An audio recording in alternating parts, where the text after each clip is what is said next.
నీకు బుద్ధుందా లేదా? నేను చెప్పానా నువ్వు వెళ్ళి హెజ్బుల్లా మీద దాడి చేయొద్దని, లెబనాన్ మీద దాడి చేయొద్దని? నేను చెప్తే వినవా? వాట్ ఈస్ దిస్ అంటూ మొన్న తీవ్రంగా మండిపడ్డాడు ట్రంప్ ఇజ్రాయెల్ ప్రధానమంత్రి నెతన్యాహు మీద.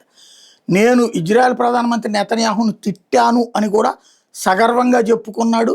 అలాగే సోషల్ మీడియాలో కూడా పోస్ట్ పెట్టుకున్నాడు. ఇదే విషయం మీద నెతన్యాహుని స్పందించమంటే ట్రంప్ మా కుటుంబం లాంటోడు, డ్యామ్ క్రేజీ ఆయన, కొన్నిసార్లు కుటుంబ సభ్యుల్లాగానే మాట్లాడతాడు, టాక్టికల్ అగ్రిమెంట్స్ ఉంటాయి, డిసగ్రిమెంట్స్ ఉంటాయి, బట్ మేము ఫైనల్గా అయితే సొల్యూషన్కి వస్తాం అంటే ఫైనల్గా ఏం చెప్పిన మాట ఆడంటాడు ట్రంప్. అసలు జరిగింది ఏంటి?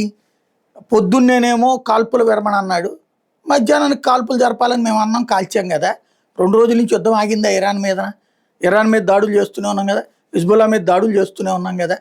కాకపోతే పెద్ద రకంగా ఆయన చెప్తుంటాడు, వింటాం తర్వాత కన్విన్స్ చేస్తామని చెప్తున్నాడు ఆయన.